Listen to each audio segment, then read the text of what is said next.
Welcome to Friends and Fiction. 4 New York Times bestselling authors, endless stories. Novelists Mary Kay Andrews, Kristen Harmel, Christy Woodson Harvey, and Patty Callahan Henry are 4 longtime friends with more than 70 published books between them. Together, they host Friends and Fiction, with author interviews and fascinating insider talk about publishing and writing, to highlight and support independent bookstores. They discuss the books they've written, the books they're reading now, and the art of storytelling.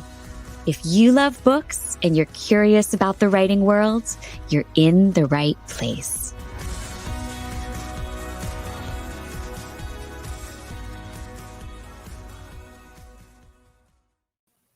Hello, everyone. It is Wednesday night, and that means it's time for the happiest hour on the internet, Friends and Fiction. Welcome to our show as we celebrate the launch of our friend Mary Kay Andrews' wonderful new novel, The Santa Suit. We have so much to look forward to tonight. I'm Christy Woodson Harvey. I'm Mary Kay Andrews. I'm Kristen Harmel. And I am Patty Callahan Henry. And this is Friends and Fiction, New York Times bestselling authors, endless stories to support independent bookstores. Tonight, because as the song says, we need a little Christmas right this very minute, we'll celebrate New York Times bestselling author Debbie Macomber's upcoming book, Dear Santa, and celebrate Mary Kay Andrews' The Santa Suit, and find out what inspires both of them, and of course, have a whole lot of fun along the way. You might even find yourself perusing your Christmas decorations a little early this year. I just have to say here, I was expecting you to sing that, so I'm already a little let down, Christy. Because we need a little Christmas right there. I was trying to think near the next line. All right. My idea for my next parade essay is formulating. Be careful what you wish for. I'm just joking. We have partnered with Warwick's in beautiful La Jolla, California as our featured independent bookseller, not just of this week, but for the next 5 weeks.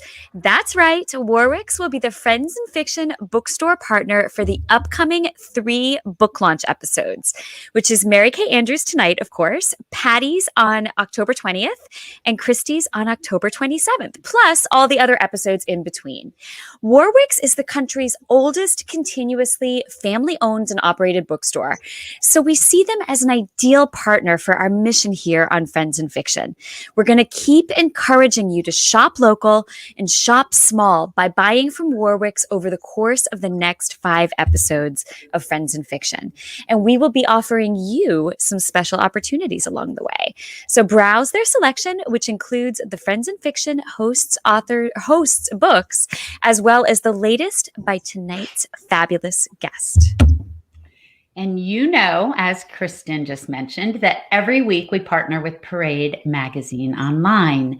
We stream from their Facebook page, and we have an original essay in their online magazine every week. This week, Mary Kay reflected on how change is inevitable.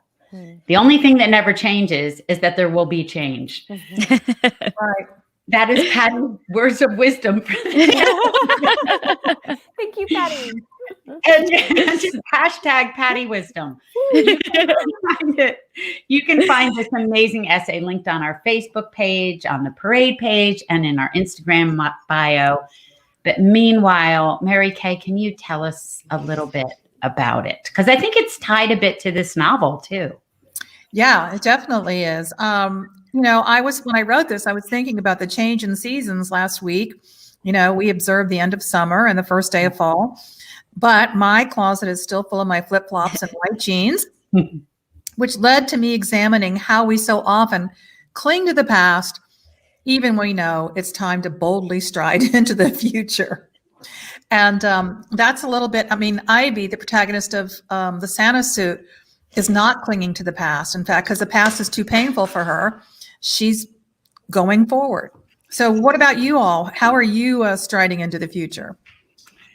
I don't know if this is boldly striding into the future, but I am watching my phone every second as my daughter is due with her baby any minute.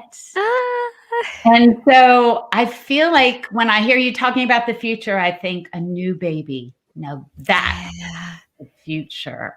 That is the future. Oh my gosh, that's so exciting. I can't wait to get that call from you to hear that the baby is here. And of course, all the photos we're going to get to see, right? I know. So keep your eyes open. For me, I think boldly striding into the future is just kind of a recommitment to honesty, with myself and with other people. And that's something I feel like is important to check in with ourselves about every once in a while, because I think honesty is at the heart of everything. And we have to deal that way, or what do we stand for? So I think I'm just having one of my semi-annual check-ins about honest with self, honest with others. I like that. You're really good at that. I think you're really good at that. So you're already like ahead of the game. And little Will's birthday is on Friday. And I keep thinking, what if Patty's grandchild has the same birthday as Will? Wouldn't that be so fun? Wouldn't that be so fun? What is the date on Friday? It's October 1st. Well, the baby's due on October 1st. Oh my gosh, our next door neighbors have a baby due on October 1st too. That's so funny. Baby time. Well, in terms of the future for me, this is very short-term future, but as you guys know, and Mary Kay is living in this exact moment. All those millions of little tiny things we have to do before we leave for book tour, they just start to like pile up, and I start to feel panicky. And you kind of get this. You're so excited, but you're also so afraid you're going to forget something. And it's like that detachment from home is so hard. And then once it happens, it's all fine. But it's like the getting away. So my parents were here this weekend, and my mom was like, "Okay, we're going to go pack for tour." And I was like, "No, we're not. I'm not leaving for like 4 weeks." Like can I borrow your mom? No, she was like, "No, go upstairs. We're doing it right now because I'm not going to hear about it." And like online. So I'm so happy because it's just, not everything, but we packed all my like outfits for the tour, and they're all organized, and I'm so excited. So that was a huge thing. That's boldly striding into the future. Suitcase in hand, exactly. Well, speaking of the future, we do not want to waste any more minutes before we get to our incredible guest, Debbie Macomber. Debbie is the #1 New York Times bestselling author with more than, 200 million copies of her book in print. We already said she plotted another book while we were, getting ready to go on and putting on lipstick today. She probably did. Sean is checking our microphones, and Debbie's writing another chapter. Debbie's novels have spent more than 1,000 weeks on the New York Times bestseller list. And 13 of her novels have hit the #1 spot. Wonder if you ever get used to that. I wonder. In addition to her adult fiction, she has also published an adult coloring book, 3 cookbooks, 2 acclaimed children's books, and several works of fiction. Nonfiction. That's amazing. Hailed as the official storyteller of Christmas, Debbie's annual Christmas novels are always a hit, and 5 have been crafted into original Hallmark Channel movies. She's also the author of the best-selling Cedar Cove series, which the Hallmark Channel chose as the basis for its first dramatic scripted television series back in 2013. It's amazing. Yeah, it is. She lives with her husband in Port Orchard, Washington, which is the town that inspired the Cedar Cove series. And she loves spending time with her grandchildren. Her new Christmas novel, Dear Santa, look at that adorable cover. I know, that adorable cover. Dear Santa will be available on October 19th, and it follows Lindy Carmichael as a special holiday wish list brings about hope, love, and second chances. Sean, will you bring Debbie on so she can talk to us about this great book? Hi, Debbie.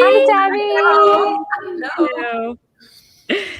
All right, Debbie, will you give us the elevator pitch about Dear Santa? Oh, I sure will, but I have some exciting news to tell you first. Oh, yay. Yeah, there's a new Hallmark movie coming out on November 6th called This Is Miracle Christmas. Oh, we know. So we just found out about it ourselves, so we're all very excited. So excited. So So anyway, I really love that both Mary Kay and I have Santa in the title of our books. Yep. And I just finished her book and I absolutely loved it. I think everybody will too. Thank you. I told her it's one of those ideas. I thought, darn it, I wish I'd thought of that. It's a good idea. So my book is about Santa letters. And the whole idea came from a visit to my office. My husband's cousin brought her granddaughter who wanted to be a writer, and she wanted to meet a real writer. And so she came to the office, and she said, I asked her, when did you know you wanted to be a writer? And she thought about it, and she said, I think I knew when I started writing Santa letters.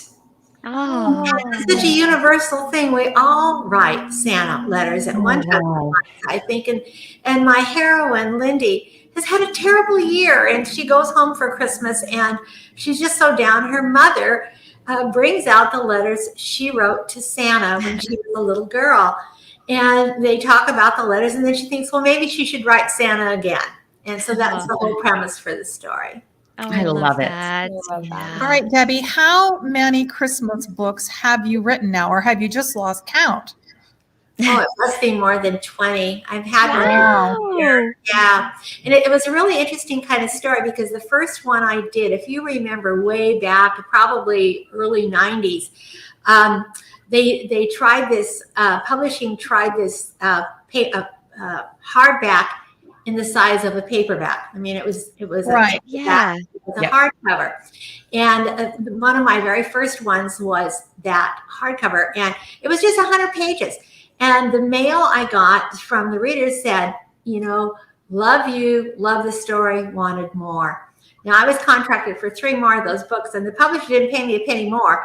But I thought, listen to the readers. So I doubled and a half the word length, and the sales just started escalating with every book. Wow. That's So amazing. you listened to what your readers told you they wanted, didn't you? Yeah. And that's what I think that's probably one of the the readers have really been the guiding force of my career. There's been a number of times I've changed things or done things from reader suggestion. One of them is the cookbook. I mean, every time I would mention a recipe like Betty Belden's or Penny, I can't remember her first name. It's been so many years since I wrote that book. Her blueberry muffin recipe. Oh my goodness, I cannot tell you how many letters I got. Could I have that recipe? I didn't have a recipe. That's awesome. But I started saving those letters, and that's how the cookbooks came about. Yeah. That's awesome. How cool. Love that. That is really cool.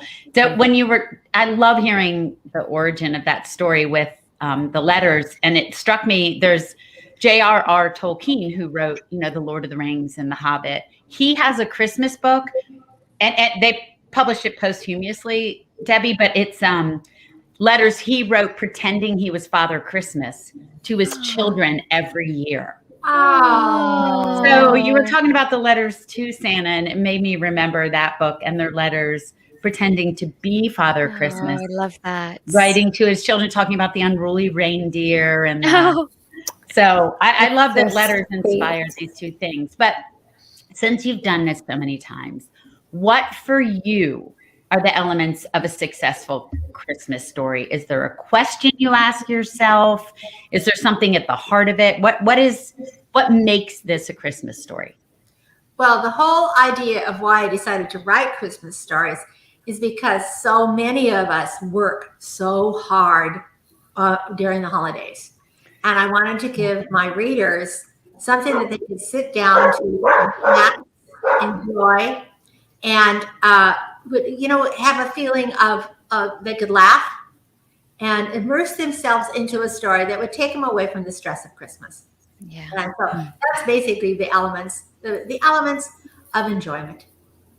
So how is writing the Christmas novel different than writing, say, a Cedar Cove novel? Do you come to it differently? Do you think about it differently, or is it just a purely thematic difference for you? Well, I think the big difference is the word length, because there are only 200 pages. So you have to compact that story and make it start as close to the ending as you can. It's still I love that. Start Yeah. as close to the end. Yeah, as you what a can. great way to put it. That's great. Well, Debbie, You have just had a really incredible career, and I think it just keeps getting better. You have made some really exciting announcements the past couple of weeks, including being the inaugural book club pick for the QVC network, which is just, oh my gosh, so exciting. And then, as you mentioned a minute ago, your latest movie, A Mrs. Miracle Christmas, will be a Hallmark Christmas movie. So can you tell us about the movie and when the premiere is?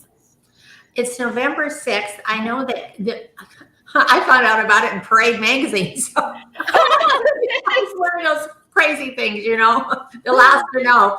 But I do know Carolyn Ray is playing the role of Mrs. Miracle, which is going to be a hard role to step into after Doris Roberts, but I'm sure she's I know. a wonderful job. Oh, that's going to be wonderful. So do you have a family ritual around watching your Christmas movies or any Christmas movies? Well, usually when I have a launch of a Christmas movie, the whole family will get together and we'll sit and enjoy it as a family. Oh, I love that. Great. We had I had a Hallmark movie made out of, literally, it was just a premise for a movie that was called, and of course, did I know that Debbie already had a book called, what, can you see it? No, we can't see it. What does it say? It says, what does it say? Marion Bright. I swear to y'all, I have not had a drink. Marion Bright. Oh. Debbie has, you've had a movie that called that too, right? No, just a book. Okay, well, I wrote a premise, and when it went on, my whole family, we bought matching Christmas pajamas, and we all gathered, and stuff was happening, and my family was looking at me and saying, "Did you write that?" And I said, "No, I didn't write that part." Hilarious. Well, I think that's the part about having movies made from our books is the fact that it's different mediums. They can't put everything in it, and you have to let go of your feeling of it's theirs product. And my husband, I was really disappointed in one movie one time, and he had a very succinct way of putting it. The check cleared. Thank you, honey. Thank you for putting it into focus for me. It's true. It's not a bad perspective. Right. You let go. You close your computer or your notebook, and you say, "Now it's out in the world, and they get to do with it what they will, and the check will clear." Yeah, exactly. I love that. So great. Okay, so now 3 of us, Debbie, this year wrote Christmas novels, but you've written them for the past 10 years. And I'm wondering when you start. Now, you told us about Dear Santa. You got that idea from the child who said she knew she wanted to be a writer because of the letters to Santa. Are there any movies or songs or moments from your past that trigger the process of Debbie saying, light bulb moment, this is what I'm going to write about this time? I think probably the 2 biggest movies and, not movies, one movie, Mrs. Miracle, and Surely Goodness and Mercy, all came, and they're my most successful Christmas books, from Scripture. I mean, I was reading the 23rd Psalm, and it said, "Surely goodness and mercy will follow you." And the whole inside was like, snap, crackle, pop. And 3 little angels popped into my mind. And, I had to decide what to do with them and how to work with them. And I made them prayer ambassadors. So their job was to come to earth and answer prayer. But before they could answer the prayer, they had to teach the humans a lesson. So that was the concept for that. And then Mrs. Miracle came from Hebrews 13:2, which says, "We will entertain angels unaware," which means we don't know they're angels.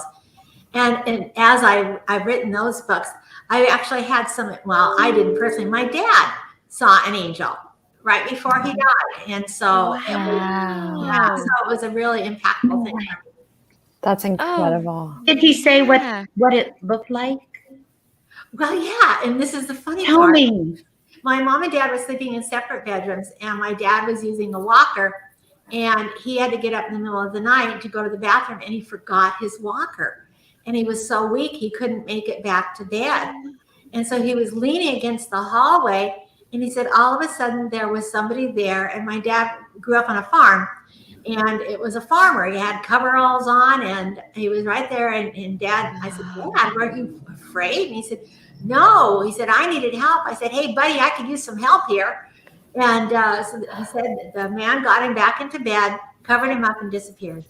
Oh my gosh. Wow. You know, I have head to toe chill Me bumps. too. Yeah. my dad, was- right before he died, was in the hospital. My sister and I were there with him. And they had said he had broken his hip for the second time. And they had said, his system is shutting down. So my sister, he was still conscious, but my sister and I, she had one hand and I had the other. And Daddy was drifting in and out. But at one point he said, they're here. And I said, who, Dad?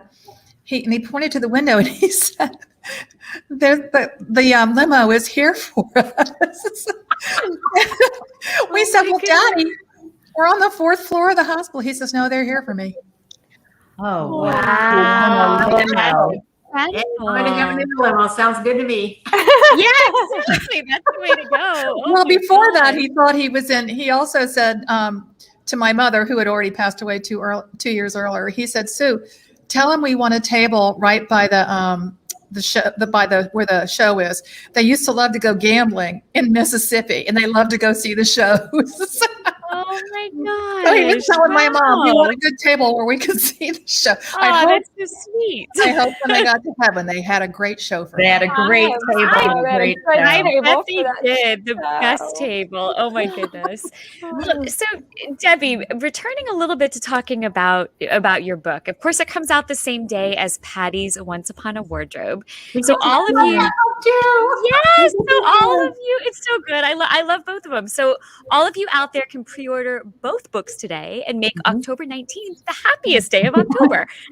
Followed just a week later, obviously, by September 26th, when Christmas and Peach Tree Bluff comes out. But anyhow, I digress.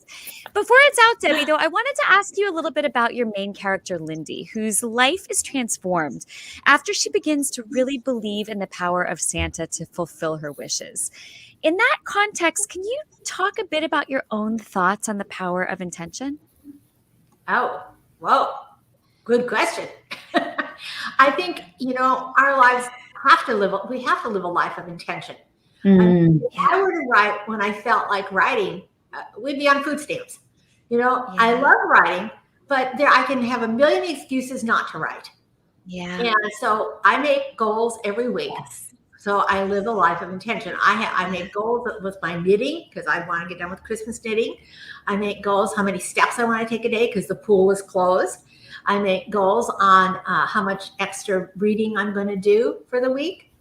And so I have to live a life of intention, how many pages I'm going to write, or what else is going to be up in my business life for the week. Wow. That's interesting. Yeah. I love that you have time to knit and have knitting goals. I mean, Patty and I talk about, I think we all do, but you are sort of like author goals. You've really got it all together. Yeah. Sorry, I'm interrupting your question, Kristen, but it just had to be said. Oh, no. She's got it all going on. I agree. Well, and I think that you're kind of, Debbie, I think you're really proof of how setting those intentions and setting those goals does make things come true. I mean, if you make them attainable things you can reach, and you promise yourself that you're going to go after them, you can make them happen. And I mean, and look at this amazing career you've built, largely through not making excuses, through basically saying, this is what I'm doing. I'm going to go do it. That's incredible. Yeah, I have a goalkeeper book that I keep track of every single day then to fill in how many each day what I've done. I feel like I really want to look at it. No, I don't feel bad about ourselves. I'll feel bad about Like, we are hacks. Debbie, I'm curious about this. If you don't meet the goals you've set for yourself, do you kind of let yourself off the hook for that? Or how do you feel when you don't reach those goals? Well, what I do, and this is probably a little silly, at the end of the week, when I've achieved the goals that I've set for myself for the week, I give myself a star. I love that. Because who else is going to give up? Like if my goal is 6,000 steps a day, which is a good average for me when I'm not swimming. And And I'm at 5,590 steps, I will not go to bed so I can put the star there. Yeah. That is awesome. Now, I get that. are they the little gummy Denison stars that we used to get on our charts in grade school, or you just draw a star? I just draw a star. I love Maybe that. I'm going to send you a box of those little gummy stars, Debbie. Well, I remember a quote that I heard from Napoleon, who said that men would die for ribbons. Yeah. Ah, I love that. Or stars on our charts. I get it. I mean, Exactly. I will do anything to get that big check mark. Sometimes I write things on my to-do list that I've already done so I can cross it out. Same. I do that too, just for I do that too. satisfaction of the line Yeah. through. Exactly. Like looking at my list and going, oh, look, I already did at least Yeah. something. How accomplished I am. But I really like the weekly goals. I mean, we tend to sit down and make yearly goals Yeah. and which brings me to this, Debbie, that crazy term, Christmas creep. Not a creep who shows up in a Santa suit, but the way that's what I think of when I see Christmas creep. Like a creeper. But Debbie, that we're getting ready earlier and earlier and earlier every year for Christmas. And your background is so beautiful, and Kathy's and Mary Kay's background. And do you feel like it's starting earlier every year? And how do you, with your crazy busy schedule, how do you prepare this far ahead of time for the holiday that's so important to you and your family?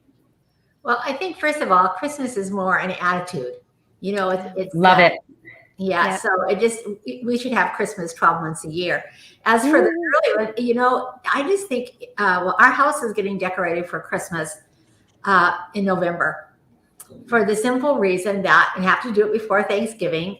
It just makes it life easier if you're able to do some of the things in advance so that everything isn't crammed into 3 weeks before Christmas. I know. So I used to really upset me that, you know, the stores would have the Christmas stuff out before Thanksgiving or even before Halloween. Yes. Yeah. But not anymore. Yeah.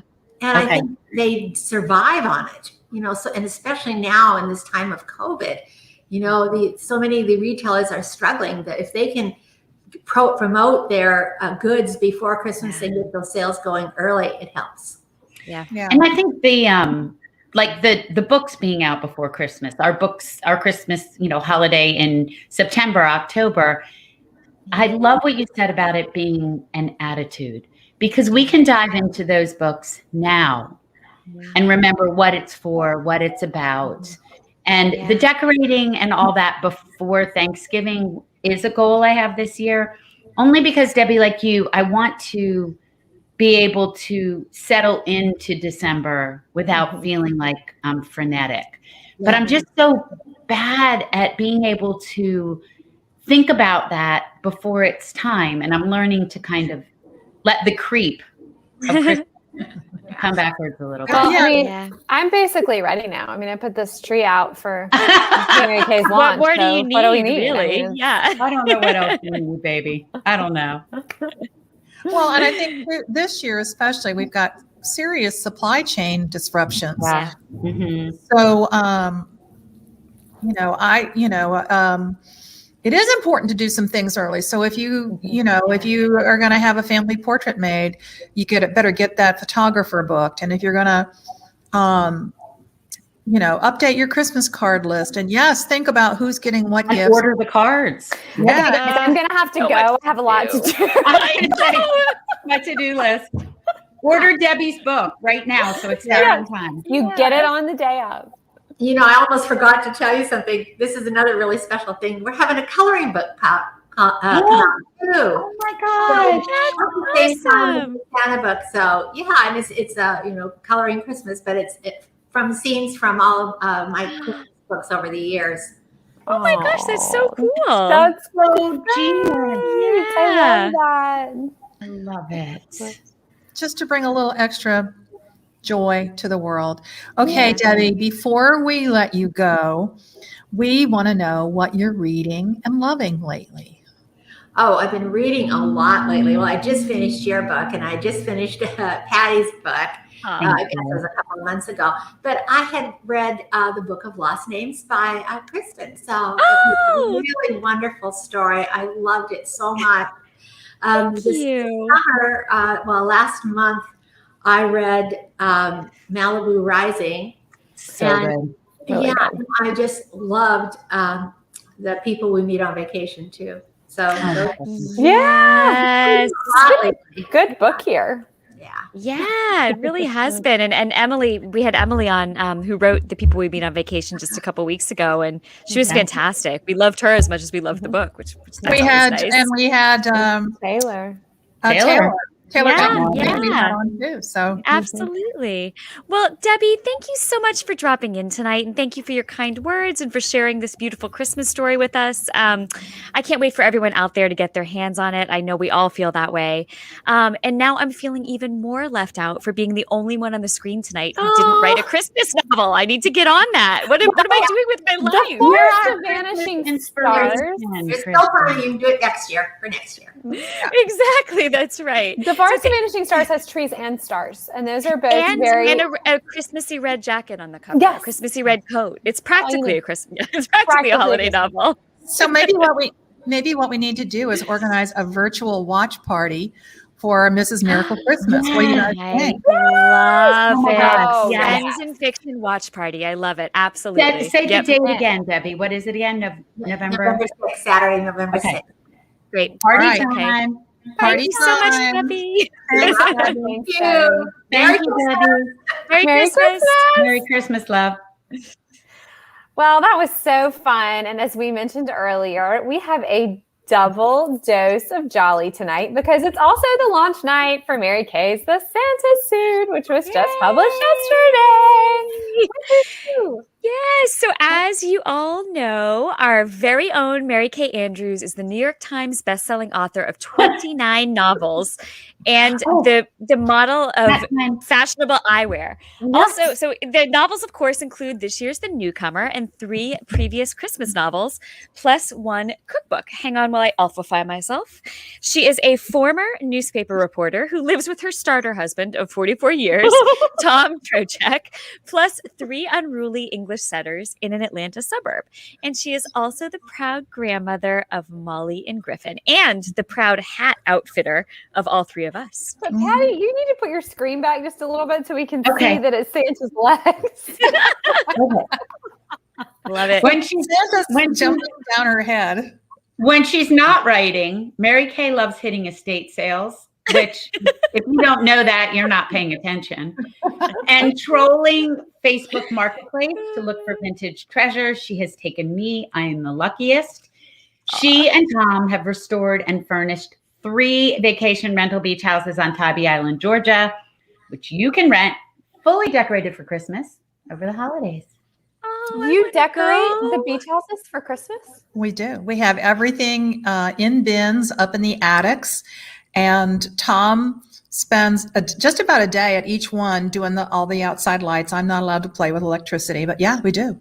That's awesome. Wow. When does he put them up? How far in advance of Christmas? It usually depends on when guests are coming in, but we usually try to get down to Tybee right after Thanksgiving. So we put up our own tree Thanksgiving weekend, and then usually we go down there and make sure everything's decorated for our guests. That's awesome. Amazing. Wow. Well, since we are here to talk about The Santa Suit. Santa Suit, can you tell us a little bit about it, please? I will. It's hard to talk when you have on. I feel like you're not really applying yourself. You're Are taking they those off not already. prescription? If we They're can they're talk not with- prescription glasses. If we can talk with these things on our head, you Exactly. can talk with this. I had planned to have my own Santa hat, but unfortunately, in the rush of going out on tour, I left mine at home. And that's my story, and I'm sticking with it. Yeah. Plus, your hair looks so darn good. You know. Yeah, you don't have to Like, split yeah. that hair. Well, you know how it is. You have to go get tour hair. And my tour yeah. eyelashes, I hope We I can can see keep them on. Can you see them? They're very butterfly. Yes. So the Santa Suit is about a young woman. Her name is Ivy Perkins. And she's gone through kind of a sad divorce. And on a whim, she decides she needs to reinvent herself. She needs to pull up her roots in Atlanta and she needs to move to a new house in a new state. And she is fixated on old white farmhouses. So she finds a house online. It's called Four Roses Farm. She buys it sight unseen. And she packs up her dog and her belongings and moves to the mountains of North Carolina and arrives the week before Christmas.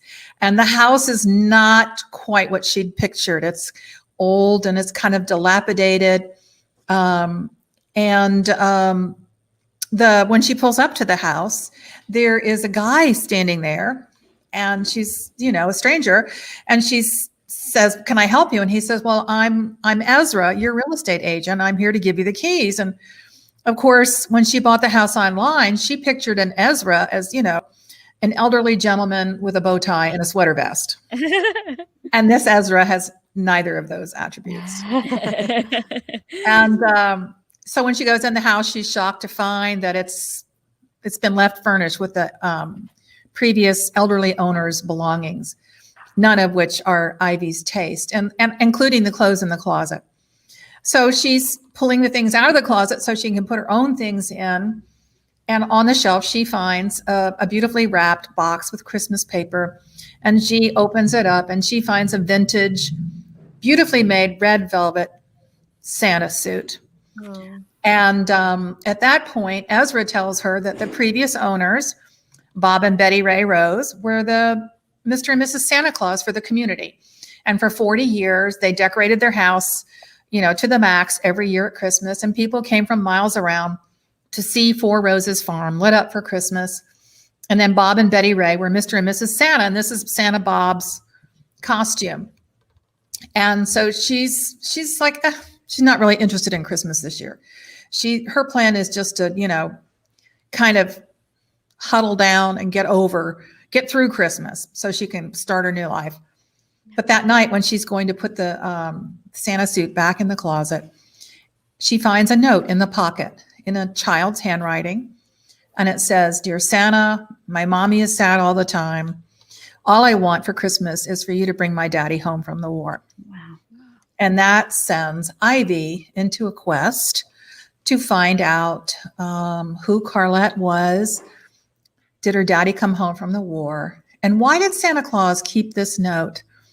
And so the house is full of the clues to that secret. And there's, of course, some romance and, of course, a little bit of mystery. But I just, I wanted to write a story, as Debbie said, that's a gift to my readers. Yeah. This one really is. Really is. Yeah. And this, after you swore you didn't want to write anything about Christmas. Right? So I feel like Kristen was talking about honesty earlier. And maybe listen up, Kathy. One of your bold moves into the future is so backstory for all of you from our MKA. The five of us, including Meg, were all present last November when we were sitting around and going, maybe we should write a Christmas story or anthology. And Mary Kay said, "Shut it down." She just shut that down. She said, "Absolutely not. I'm not writing a Christmas story. I have a novel that's due, and that is that." And now here we're sitting. I have Santa on my head, diving into my head. I can't even look at you because I know. And Kristen is wearing elf ears. And Christy is a reindeer while you just look cute in your striped shirt. Yeah, this feels like one big plot. Now that I'm really thinking this through. He's an evil genius. So you swore, but okay, in all seriousness, what made you change your mind? What made you say absolutely not to the Santa hats? I just had too much to do. I had to finish the novel that I had under contract, which was The Newcomer. And it was like I didn't have room for that in my life. I've written a Christmas book before. I've written 3 previously. And I said, I don't have an idea. Don't have room for it in my life. But Patty, you know the backstory. I was driving somewhere. Do you remember where I was? Because I called you to tell you the idea. It was on the way home from that weekend. Yeah. You were driving in the car, which is where you often, we'll both on I-16 get on the phone and talk about ideas. And you told me the idea and said, I don't have time for this. I said, it sounds like it already exists, because it was so formed in its germ of an idea. It wasn't as formed as I had thought it was at the time. Well, if you had just had to write a short story of it for our anthology, then Kristen would have had a winter book out. She wouldn't have had to feel sad. I blame you, lady. These tears are your fault. Exactly. These writers' tears. I have a much harder time writing a short story than I do a book. Me too. Yeah, same. It's like, I think it's, it's a very specific skill set, and I wish I possessed it. And I think it's like haiku. I can't write haiku. Oh, I'm an excellent haiku writer.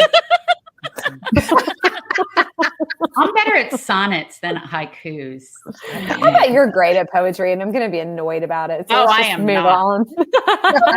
Was there back to the Santa suit? Was there one moment that made you change your mind? Was it just like a little germ of the edit? What was it that made you say? I think it was, driving on I-16. Mm-hmm. It's like there's nothing to see except trees. Yep. And I guess you all must have planted that seed. Yeah. And sometimes I think when you resist something, then maybe your subconscious, your unconscious, I don't know, taps you on the shoulder and says, "Oh, that's what you thought." And I think Mary Kay too, when there's something broiling, I think you call it the ladies in the attic sometimes. Yeah. Sometimes when they're up there knitting a story, we don't hear it until there's the doldrum of a shower or a walk or a drive on a boring stretch of highway. And then they send down a note and they're like, there's a story. And we're like, I just hope that the next time you imagine the ladies in the attic, they look exactly like we look right now. Exactly. With the hats and like the Brady Bunch squares and everything. Like this is how the ladies in the attic look. Maybe I'll do one up, one down. There we go. Okay. Yeah, there you go. That's really sassy. I like that. I can't decide if I should. Well, there you go. Okay. There's really nothing I can do with the ears. They're just there. Okay, there you go. So in the Santa suit, Ivy, your protagonist, does something that's totally out of character for her, but maybe in character for us, especially you and me, Mary Kay, buying an old farmhouse sight unseen. Have you ever done something that impulsive? Not sight unseen. I always say that real estate, give me real estate. I don't need diamonds. I just like old houses. And so I was down in South Georgia doing an event on Jekyll Island, and a friend called and said, this beach house that you could never imagine that you could own is going on the market, and the price has just been dropped. Go there now and buy it. So I did. I went and I walked through it with a real estate agent, and I called Tom and I said, I think I just found our beach house. And he was hunting pheasant in South Dakota. Which is a lot like beaches. Yes, but I sent him, I texted him pictures of the house, and I said, okay, I'm going to write an offer.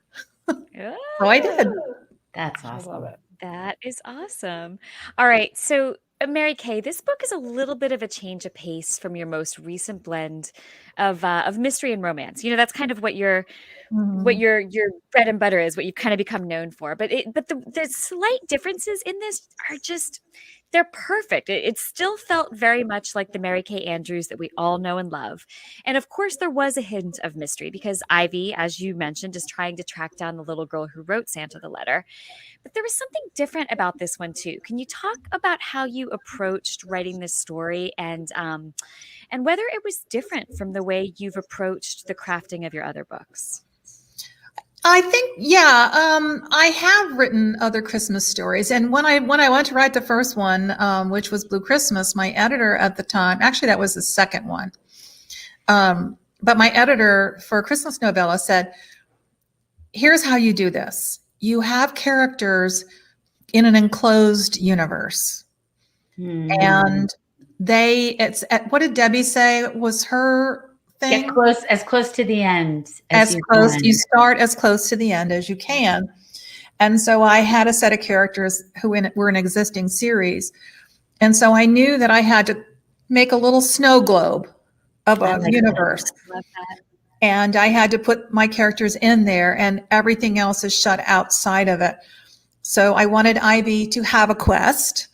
I like that. And I wanted Ivy to be feeling wounded and vulnerable. But once she arrives in this snow globe, you know, she finds herself part of the little world I've encased in that snow globe. And so that, and the other thing that it helps with is, like, you only have a week.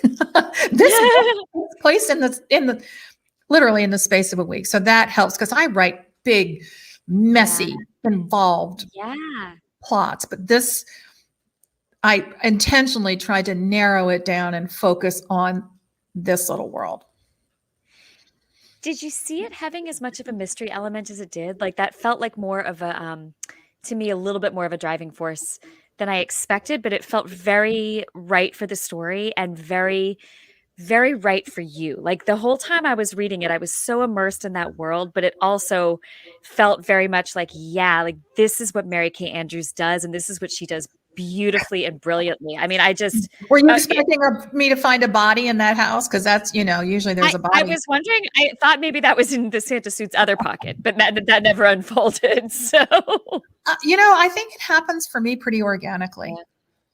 And as soon as, you know, I had her putting the suit away, I was writing that scene. And when she finds, here's a crackle of paper, then my imagination kind of took off. And then I had to do a deep dive into finding out, you know, did Carlette's daddy come home? And if he didn't come home, what happened? And so I did, it's not a spoiler, I don't think, to tell you that I did research on MIA and POWs from the Vietnam War. And I went way down the rabbit hole on that one. But, you know, I don't know. I think for me, the process is pretty organic. yeah, it was just such a great book, Mary Kay. I loved it. And it really put me in the Christmas spirit, including you had sort of this love of vintage Christmas shining through. So there were the shiny, bright ornaments, for example, the lights outside, all of these things. Was that intentional, or did those things just kind of seep in? You know, they just seep in. It's sort of like in the oxygen. So the house, you know, it's kind of crusty old furniture that Ivy is really not a fan of. But she goes up in the attic. She hears a mouse.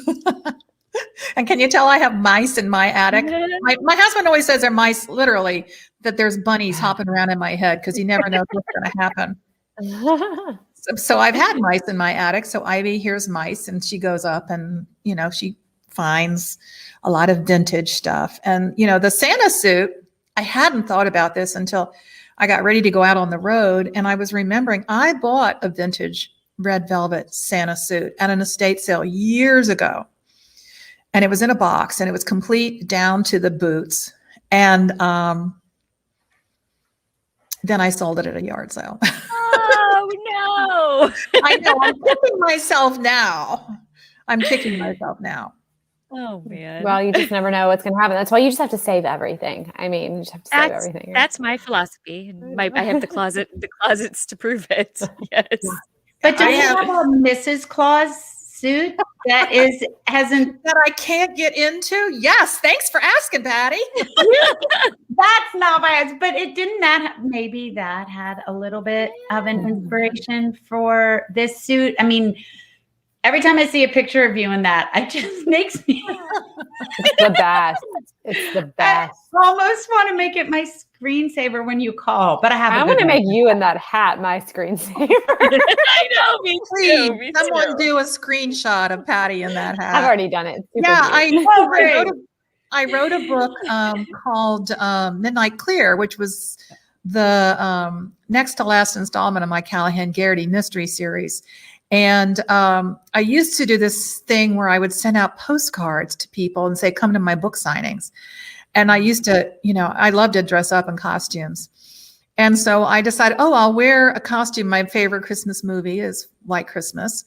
So I thought, I'll have myself made a costume. I'll dress up like Rosemary Clooney in the finale of White Christmas. And so I knew a woman who was a costumer, and she made me a pretty close replica of Rosemary Clooney's Mrs. beautiful. Santa dress. I love it. Oh. And I can't currently get in it. Well, it's okay. You can hang it. It's hanging in my closet. Window. It can hang in the window of the car on tour, kind of like Flat Kristen rides in my backseat.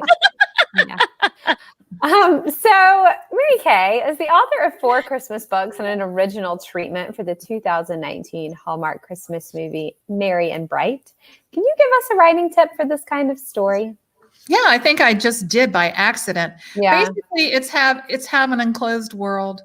Debbie said it perfectly. Have an idea when the story starts and ends and where you hope it will go.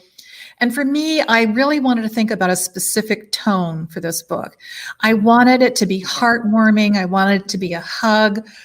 I wrote it in the dark of COVID, literally. And so I wanted the sort of a little wrap package to give to my readers and say, here it is. And by the way, there's not a single F-bomb in the whole book. Right? Good for you. I know. I wanted them to put a belly band on it that says absolutely no F-bombs. And it does have a romance, but it's a pretty sweet and wholesome romance, I think. Yeah. So is there any book you want to recommend right now? that you're reading? Yeah, Once Upon a Wardrobe. Patty Coming Callahan. Yes, coming soon. So that's what I have in my tour bag. That's Nice. awesome. I hope you love every word. How could she not? Of course. Beautiful. Of course. Yeah. Exactly 3 weeks. That's crazy. Oh Yep. my gosh. Yeah. How? Wow. All right, everyone, please stick around because we have one more thing to talk about with Mary Kay. But first, we want to remind all of you out there to check out our Friends in Fiction Writer's Block podcast. It has grown into one of my very favorite things to do and to listen to. It is different than the show. It's in partnership with our librarian rock star, Ron Block. It is every single Friday, and we always post links under our announcements on the Facebook page, and you can go to our website and find it too. This past week, Ron talked to Hank Philippa Ryan about writing thrillers, and next week, Ron, which will release on this upcoming Friday, Ron is going to talk to our very own Mary Kay. You know, we do so many cool things here at Friends in Fiction. The podcast, the book club, all of this. And it sometimes feels like there's a lot of balls in the air almost, but they're all for the same purpose. It's to build this community and bring us together and give you, more and more that you can't get anywhere else. Just this behind the scenes from the perspective of writers and the perspective of Ron, who's a phenomenal librarian. So to that end, we also hope that if you're not a part of the Friends in Fiction official book club yet, we do hope you'll become a part of it. It's just another way to engage with this community, another way to be surrounded by other readers, another way to find out the stories behind your favorite books. It's separate from us and is run by our friends Lisa Harrison and Brenda Gardner. The group is more than 9,000 members strong now, which is just incredible. And this month they're reading The Orphan Witch by Paige Crutcher, which is a debut novel. We had Paige on for our episode about debuts, and they'll be discussing that October 25th, just in time for Halloween. So if you haven't joined yet, they're just at the beginning of reading that book. This would be a great time to become a part of that group. Next week, don't forget to join us right here at 7 p.m. minus the Santa hats as we welcome Newbery Award winner Kwame Alexander. Then in 2 weeks, join us and meet Tasha Alexander and Andrew Grant. And if you're ever wondering what we've got coming up, it's always on our Friends in Fiction website, as well as the sidebar on events on the Friends in Fiction Facebook page. And one thing we really want to remind you about, we just don't talk about it enough, and that's that we're on YouTube. So we love that you're here live with us on Facebook if you are, but if you miss it or if you want to watch live on YouTube, you can head over there. We also have clips with just bits and pieces of our shows over there. Just head over to YouTube, put in Friends in Fiction. Our whole page comes up. We have clips of all the writing tips. So you can just click on writing tips and you can subscribe. And you know, obviously, that Mary Kay has a brand new book that came out yesterday. Patty's Once Upon a Wardrobe is coming out October 19th, and My Christmas in Peachtree Bluff, October 26th. I know, 650 of you, to be exact, subscribe to our winter subscription box with Nantucket Bookworks, which is completely sold out. And so we have a new opportunity for people who missed out on that. Our friends at Oxford Exchange are going to be partnering with us for a season's reading gift box. So there will be two different options. You can either get a gift box with the 3 winter books plus a free ornament that will come as like just a little free gift with that. Or you can get a box that has the 3 winter books plus Kristen's The Forest of Vanishing Stars, because I know there's some of you who have not read that yet. And this makes a great gift for a friend also if you have read all of our books. Both of those boxes will come with the free ornament. And you can tailor them however you want. You can add a Friends in Fiction wine sippy. You can add a tote bag that will be up on the website soon. You can add all sorts of different things to customize that package however you would like. T-shirts. Yeah, t-shirts. T-shirts for everyone. But all that information will be on the Oxford Exchange website underneath the Friends in Fiction tab, and we'll make sure to post about it in the Facebook group as well. That's right. And we have got news, big news. So many of y'all have been asking when you can catch us live for book signings. And the answer is weeks, mere weeks. Yay! Christy, Mary Kay, Kristen, and I, and Meg too, have a full schedule of events planned for later this month in Florida. You can find the schedule on the Friends in Fiction page, but if you live close to Tampa, St. Pete, Punta Gorda, or Sanibel, please join us there. And Mary Kay and Christy and I have a couple things in South Carolina. And in January, which seems forever away, but is not, we will all be together at Wild Dunes in South Carolina. Except for me. Except for our beloved MKA. Mine is Mary Kay. I'm having Mary FOMO, but I just can't do it. I know we're going to miss you. Okay, so my final question for you tonight is, which of our joint events are you most excited for? That's a hard one. That was a bad question to ask you. Don't ask me hard questions. Yeah, you should just say all of them. All of them. All of them. It's going to be so fun. We're hoping we're going to meet up with a lot of Friends in Fiction folks. Yeah, we hope y'all come out to see us. Y'all come see us. We can't wait. Yeah. Okay, you guys. I'm not wearing this hat. You should, though. You better be wearing that hat. It's a really, really good look. This is a really good look. This hat is officially going bye-bye. I love it. I think it was kind of a bad call on your part though, Mary Kay, because she's going to wear that to the ugly Christmas sweater show, and it's going to give her a real leg up, and that's on you. Leg up, literally. Way to go. Okay. Y'all are the greatest. Everyone out there, do not forget, if you have not purchased your copy of the Santa Suit, please do that now. If you're thinking about getting that season's readings box, go ahead and order it this week so that you can help our dear friend Mary Kay Andrews just burst on to every bestseller list, as we know that she's going to. And I did forget to mention those will all ship on October 26th after my book comes out, because we'll all sign them in real life at our event. But they'll still help Mary Kay this week. So go get your book wherever you get it. We don't care. We just want you to get it this week and support her, because she does so much for us all year round. And this is just a really great way to thank her for all that she does and all the time and energy and talent she puts into Friends in Fiction. So thanks to everybody out there for being so supportive. And don't forget, stick around for our after show and be here, same time, same place next week as we welcome Kwame Alexander.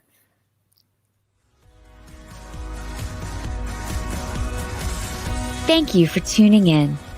You can join us every week on Facebook or YouTube, where our live show airs on Wednesday nights at 7 p.m. Eastern Time.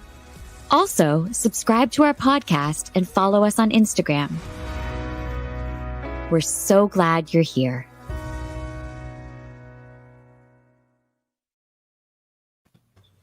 Hi, ladies. Hi. That was so fun. It was That awesome. She's great. You're launched into the world. I'm launched out into the world. Thank you for launching me, ladies. We're the ladies who launch. We're the rocket fuel Yeah. of your ship. The shit puns are never going to die. They're never going to die.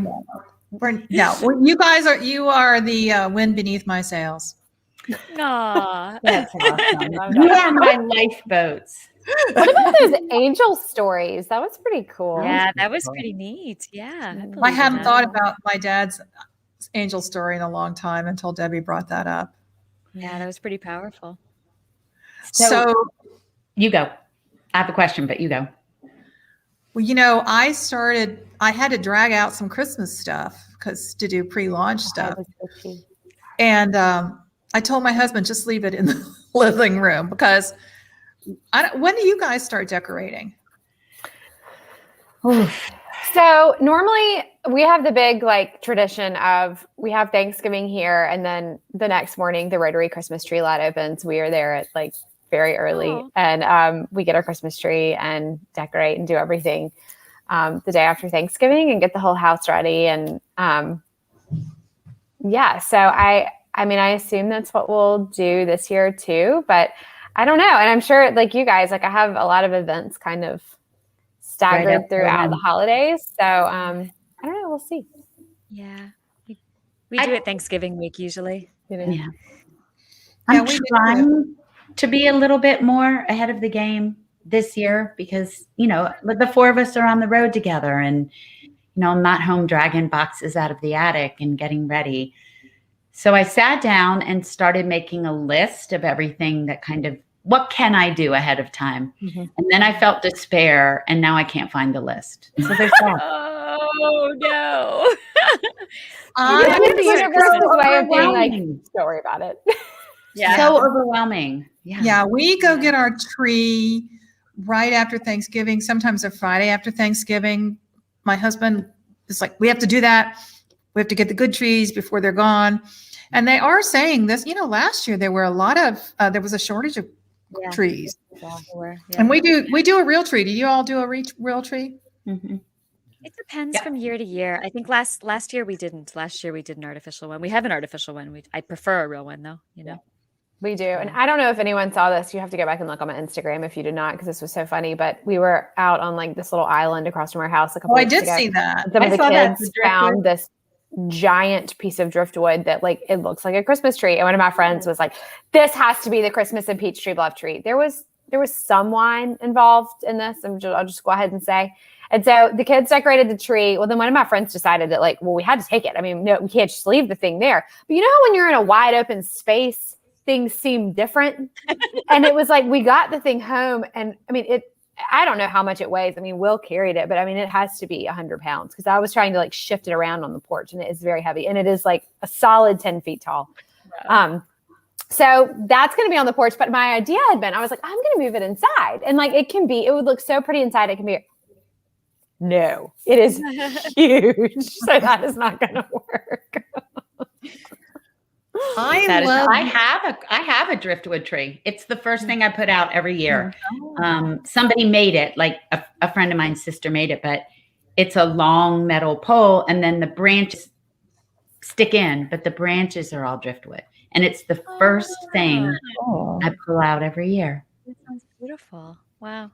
That reminds me, if on a good year, when I remember, I plant my paper white bulbs around Halloween. So I have paper whites blooming. Thank you. I'm writing that down. All over the house at Christmas. I love the smell the scent of the paper white. Some people think it's too strong. I love it.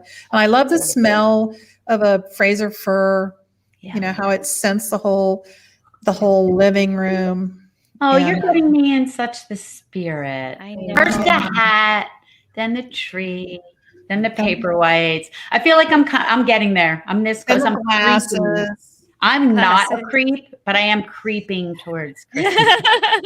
Well, I put up this little. It's not driftwood. I don't know what it's made of. Maybe rattan or something. I don't know what it's made of, but anyway, I'll take a picture of it and post it. But I have this tree that I put up, and I put on my KWA tournaments on it. And it's over in the corner. It's cute. It's kind of my little nod over there. But it's cool here today. I could sort of start to get in the change. I feel Oh, the I'm pinch. jealous. It's so Yeah. hot. Windows open. It was cool in Atlanta for the launch, which was great. Oh, that's So great. awesome. Okay, tell us about the launch. Like, I need details. Tell us about the sexy Santa, like all the things. And then tell everybody what you have coming up the rest of the week, Thursday on. Yeah. Yeah. Okay. I hope I can remember it all. So I've got Greenville, South Carolina. I've got Thursday. I'm going to Seaside.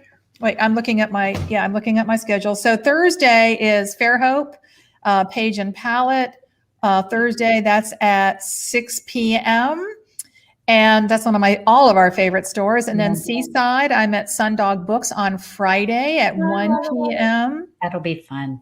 And then I am going to a new store. I'm so excited about this in Wetumpka, Alabama. You're going to be so close. Yeah, it's called Sweet Home Books. And if you are a HGTV fan, as I am, Ben and Erin Napier, who their show is called Hometown. They kind of did a hometown makeover of Wetumpka, and a new person bought this building and opened Sweet Home Books. So I'm going to have a meet and greet brunch there on Saturday at 11. And then right after that, I get in the car and drive home because I'm going to be in Duluth, Georgia that night at the Gwinnett County Library with a Gwinnett County Library event. And that is, and the bookseller there are our friends at Eagle Eye Books in Decatur. And then it starts back up a week from Friday with my book and author luncheon at Litchfield Books. So, and then Patty and the American going on. Yeah, I've got, people can see the full schedule on my website. And of course, we hope bunches of you will come out. I love it. I've already had a couple of events where people came up and told me that they were friends in fiction and how much they love all you ladies. And so that's so much fun. awesome. After we were locked up last year, it feels so good. Best feeling. Absolutely. awesome. Oh, how exciting. So many cool things going on. Yeah. Okay, well, we are with you in spirit for every single Thank you, event until we are all together on Can't wait. October 18th. We get to see each other, and then we get to see Kristen. Yeah. October 23rd. Yeah. I hope we don't Kristen, get sick of each other, you guys. Kristen, get busy writing that Christmas book. I know, right? Maybe I need to come up with the 18th. Where are you guys the 18th? Oh, in Bluffton and Savannah. Come, please come. Maybe I will. Oh But you my have God. to wear the hat. You have to bring the hat. And Yeah. wear it. The hat's kind of, it's like a ticket for admission. It's a package deal. I know. Oh, Plus, please do, Kristen. That would be Yeah, so maybe I will. amazing. yeah, well. All right, y'all. I got to go. I'm tired. All right. Dinner Go, go. time.